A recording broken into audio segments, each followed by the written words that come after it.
Good morning, everyone. Welcome to Better Than Food Book Reviews. I'm your host, Cliff Sargent. Great to see you as always. Hope you're doing well. Get that coffee. This one is so overdue. Today is Gustave Flaubert's Madame Bovary. Look at that beautiful cover. I love that cover. I bought this book just based on the cover. This one is a translation by Adam Thorpe. I bought this at Book People in Austin, Texas. I love that bookstore. But I can't find this version on Amazon with this cover in this translation. So I recommend you get this one, though I've linked to a different one in the description box below. So some lucky winner of the Book and Coffee Lottery is going to get this today. Regardless of the translation, you should definitely read this book. This is one of the best. This is one of the absolute greatest. Madame Bovary is a perfect read for this time of year in North America. It's fall. Certain smells are in the air, the leaves are changing, it's getting darker. The cultural focus shifts to food, scents, and sensations. And the book is full of this. Sumptuous, almost tactile descriptions, right? You can almost feel them. Lines that, even in English translation, resemble the thing they describe. Every word hunted down, deliberately chosen. Perfected to the point where if something dark were not to occur eventually, it would be almost repulsive in its splendor, in its perfection, if you get my drift. Like eating a meal composed entirely out of creme brulee, or some rich, extravagant dessert with no substance. And I'll admit there were points in the book where I was like, is this all there is? Because I'm not sure if it's my thing. But then, because of what happens, because of the contrast, perfectly timed as well, it's amazing. It's a very balanced meal, maybe the best you've ever had. And the more I think about it, the more I appreciate it, and the more I realize I need to reread it. I think I even heard about the end from somewhere, like the general description of Madame Bovary's fate, but I didn't know how it happened. And that's the real part that just leaves you stunned. Gustave Flaubert was a massively influential 19th century French realist author. He never got married and was childless, writing once in a letter that he would transmit to no one the aggravations and the disgrace of existence, which reminds me of a recent review, Epitaph of a Small Winter by Machado de Assis, another brilliant author from Brazil who was writing in the same century. That line of Flaubert's thinking that he wrote in that letter is, after all, the punchline to Machado's book's title. He was a small winner because he didn't have children. He didn't pass on the tragedy of life. That's the big nihilistic joke. Madame Bovary was his debut novel. It took him 5 years to write, and it's the first of his that I've read. Flaubert seemed like a perfectionist, always searching for the right word. He often repeated that there was no such thing as a synonym, and that a writer had to track down le seul mot juste, the unique right word, to convey his thought precisely. But at the same time, he always wanted a cadence and a harmony of sounding syllables in his prose, so that it would appeal not only to the reader's intelligence, but also to his subconscious mind in the same way as music does, and thus having a more penetrating effect than the mere sense of the words at their face value. And that was from Britannica.com. The result of this labor is very impressive. The evening's shadows were falling. The low sun passing between the branches dazzled her eyes. Here and there, all about her, in the leaves or on the ground, spots of light trembled as if hummingbirds, flying to and fro, had scattered their feathers. The silence was everywhere. Something sweet seemed to rise from the trees. She was aware of her heart that was beating again, and of the blood circling through her flesh like a river of milk. Then she heard from far and away, beyond the wood on the opposite hills, an indistinct and protracted cry, a voice that lingered, and she listened to it silently, as it mingled like a snatch of song with the last quiverings of her plucked nerves. The blood circling through her flesh like a river of milk. Who can pull that off? Who writes like that? I don't know, it's just incredible.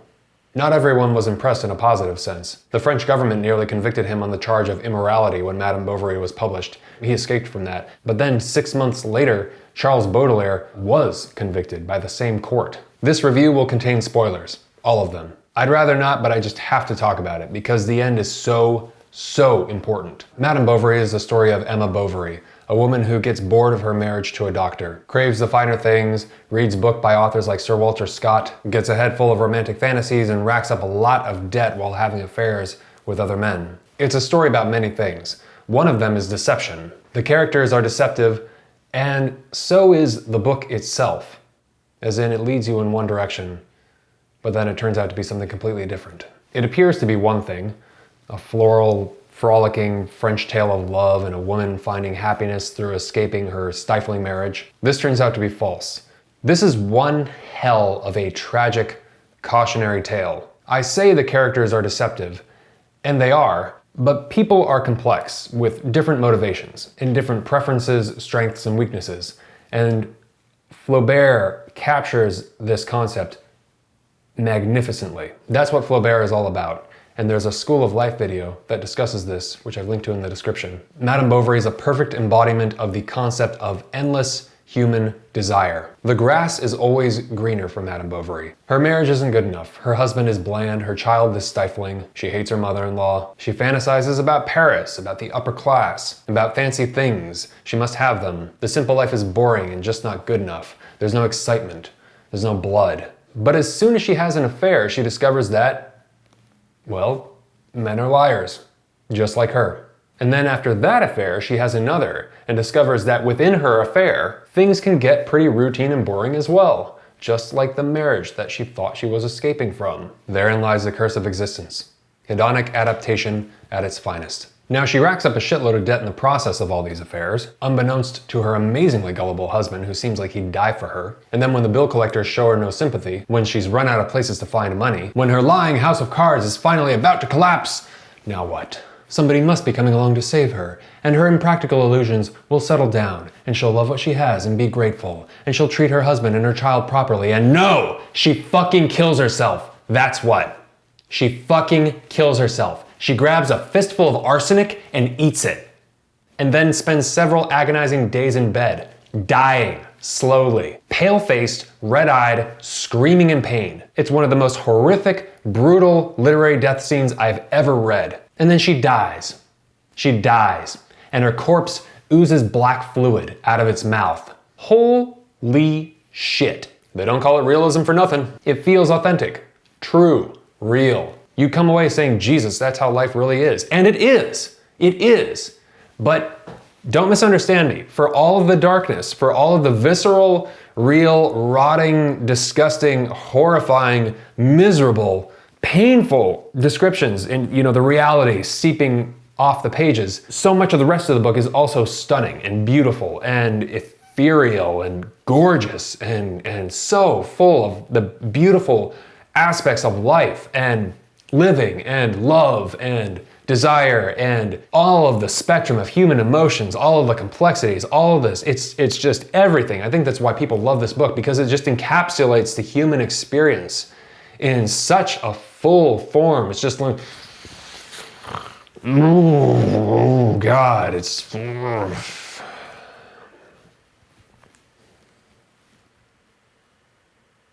Books can do that. That's the astounding thing. Books can do that. We are no different than Madame Bovary. We are no better than Madame Bovary. We are just as flawed, good, but also just as sinister, just as loving, and just as cruel. When you read a book like this, I think it does develop your capacity for compassion, for empathy.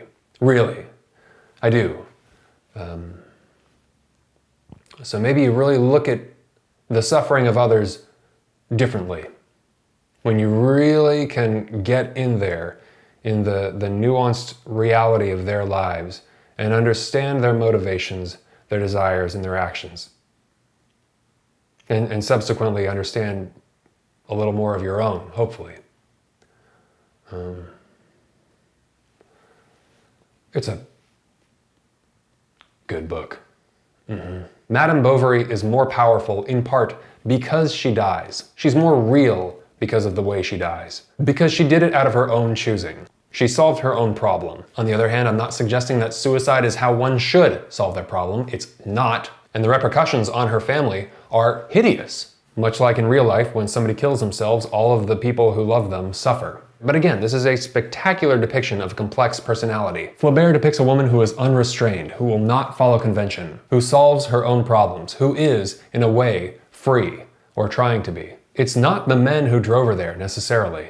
She had plenty of problems. Idealistic, naive, cunning and manipulative, irresponsible, yada yada. But we can totally identify with her, men and women both. We're all these fucked up storms of emotions walking the earth, trying not to freak out every morning. It almost seems like a tradition in French literature to confront, to blend the horrific with the beautiful. I'm thinking of Baudelaire and those who followed. There's a toughness, a lack of fear, an ability to stare death in the face, possibly from historic events, I'm not sure. Another thing I'm struck by is the description and interweaving of all the town's characters, and how they interact and speak with one another, how they're so much a part of each other's lives, and that's so different from today. I never interact with my neighbors, but I can't say that this book makes me want to either, as it really does display the limits of people's compassion for one another. Everyone's, not just the antagonists, if there are antagonists, or just anyone who Madame Bovary despises, but herself as well. That's the power of the book. It displays the complexities of human nature, and how we're total contradictions, generous and selfish, loving and cruel. One thing I'm continuously struck by is how Flaubert captured the beauty of an age. Granted, it's mixed with politics and a little of its horrors, such as the botched surgery carried out by Charles Bovary, but he really did capture the essence of an era, the tactile sensations of a place and time in literary form. That's what great authors should strive to do. So now, of course, I'm wondering who will be the next to do it for the era that we reside in currently.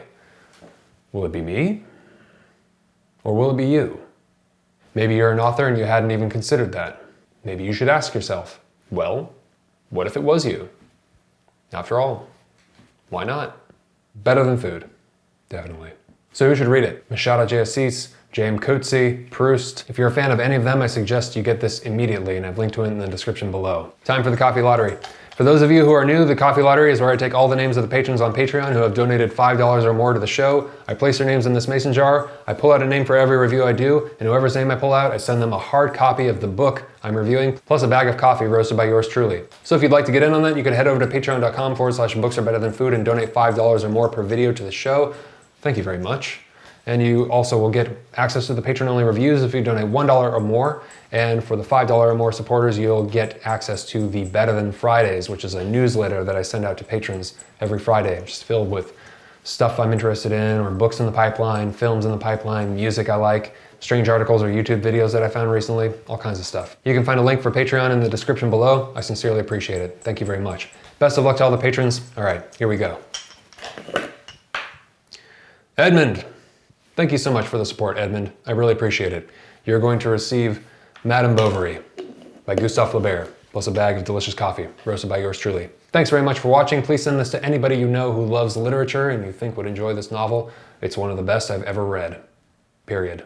Better than food. Please always remember to bring a book, no matter where you go. You never know when you'll have a little bit of reading time, and it's way better than being on your phone. If you're doing it in public, like on the subway or in a cafe or something, you never know who's going to spot you reading that book, and they might have read it before, or they've wanted to read it. And next thing you know, you've met a great friend, or maybe even the love of your life. Take care of yourselves, have a good night, and I'll talk to you soon. Ciao.